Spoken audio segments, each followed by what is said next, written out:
Did you know you make about 35,000 decisions every single day? 226 of those are just about food alone. Research shows that by late afternoon, our decision quality drops by nearly 70%. By 6 p.m., your brain isn't just tired, it's empty. Think of your brain like a smartphone. Every decision, even a small one like paper or plastic, is an app running in the background. By 6 p.m., you're at 2% battery.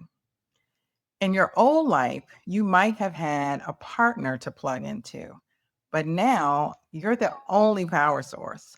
This is why deciding on dinner feels like a mountain too high to climb. Your brain's battery is physically depleted. For many high functioning women, the issue isn't that you can't make decisions. You've probably been making them for your marriage, your kids, and your career for years. But now that you're post divorce, the safety net of a second opinion is gone.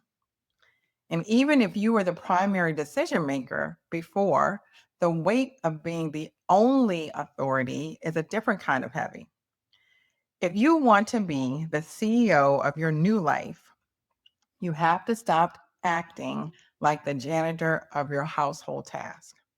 No shade to janitors. They keep the building running and we appreciate them.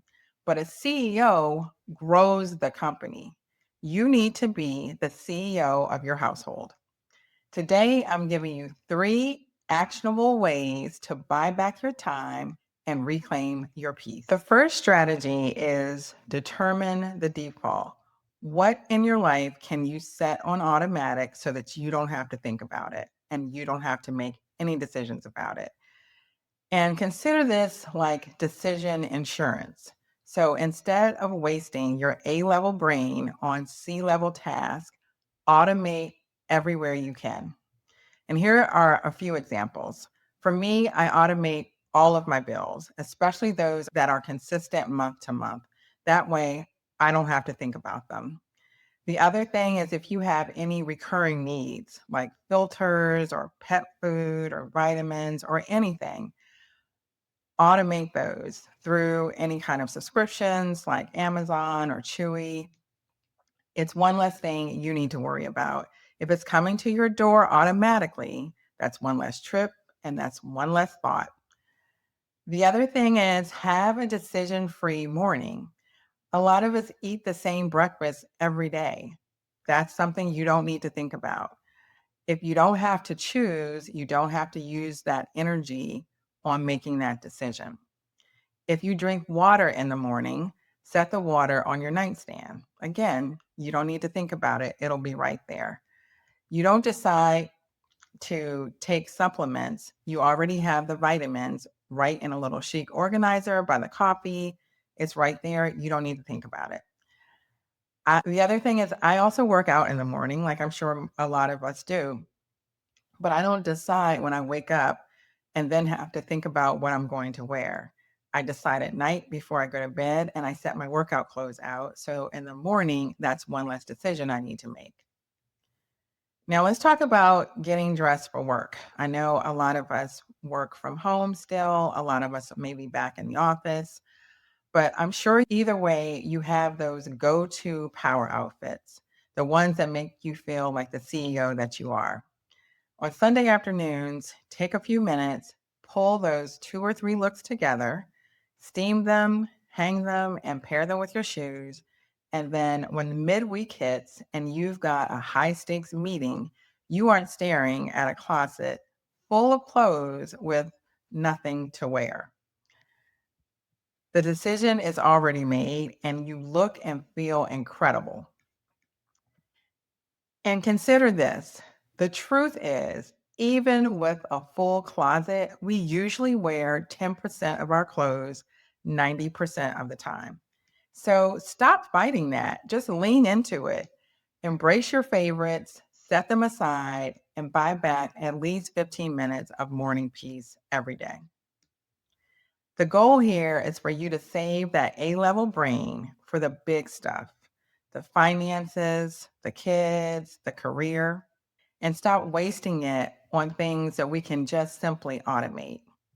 The second strategy, delegate to the team. For those of us with kids, let's promote them to executive assistants. If you have a middle schooler, they are now chief of scheduling. They put all of their practice times into the family calendar. And if it's not on the calendar, it doesn't exist. And that reminds me with my kids, same thing went for the grocery list. If it's not on the list, I don't buy it. So I'm visual and I need to see things written down. I don't know if you are visual or not, but that's something to think about. Give that ownership to the children. Hey, you're the CEO and they become the logistics team. And here are a few other examples, and I'm sure you can think of even more. The most dreaded question I would get in the evening was, "What's for dinner?" Again, I have been making decisions all day. I do not want to decide what is for dinner. The solution, if your kids are over the age of 6, they can choose the dinner menu at least a couple of times a week. You give them a choice, 2 options, and you let them decide. And they're going to do this in advance, but let them own it. They know, let's say Tuesdays and Thursdays are their day. So on Sunday, they need to decide what are they going to eat? What's the family eating Tuesday and Thursday? That's at least 2 days that you don't need to think about it. And it's a great way to teach them leadership and give them some responsibility while easing that decision load that you've been taking on. And if you have teenagers, that's even better because they can start cooking the meals too. They can get the recipes off chat or Gemini or their AI app of choice. And this is a great practical experience for them as well. The other thing is the children can also become the laundry department. Okay. If your kids are over 10, they need to learn how to do laundry anyway. And don't think of it as you're just making them work, but think of it as you are training them for independence while you focus on the family strategy. And even if you don't want them to do your laundry, and trust me, I understand because they're just learning, they can do their own, which eliminates you having to decide when to do it on top of everything else that you are doing. The other thing, teenagers are tech savvy, and so I would delegate any type of tech thing to them. Have them organize family photos. Again, have them be in charge of your digital family calendar. They'll do a great job. It gives them responsibility, and it's another way to just ease your load. The other thing they could do is if the children are older and they can do this, is let them handle all the birthday party RSVPs and the school event signups and have them put it on your calendar and you just show up. If your calendar says to show up, you show up. But you don't have to manage all of the RSVPs or all of the school events alone. The goal here is for you to stop being the only one handling the mental load of the house. You know, you're a family, spread it out. Everyone can pitch in. Now, I know some of you are listening and thinking, Trina, my kids are toddlers, or I don't have children in the house right now. And I hear you and I understand. My kids are grown, with the youngest one being away at university right now. So I get it. That's where strategy 3 comes in, outsourcing. Outsourcing will become your best friend. In my coaching, we talk about alignment. And if you're spending your Saturday morning scrubbed out on the floor, you are not in alignment with your future. Okay. You are a high value asset. So outsource the deep cleaning so that you can spend your Saturday mornings at the spa or with your bestie, reinvesting in your own joy and doing some self care. We have a habit of thinking we have to do it all to prove that we're okay. You don't. Use a meal service, hire laundry support. We don't have to do it all the time. Even Superwoman gets to rest her cape sometimes. So don't think of outsourcing as a luxury. I want you to start thinking of it for our high functioning, high achieving women. Think of this as a strategic investment in your mental clarity. This is where you can get some peace because you are already doing all the things when you are not at home. And so you don't also need to do all the things when you get home. You need to have some time for yourself and you need to be okay with someone else doing some things for you. One of the things I would do right after the divorce when the kids were at home is use Sundays to meal prep. I would cook and plan. I would cook maybe 1 or 2 meals on Sunday. So one of them we would have some of it that day, and then the rest of it we would be able to have later on in the week. And that would just set me up for success so that at least a couple of nights I didn't have to worry about what we were going to eat. The other thing is, if you don't have one, get a crock pot.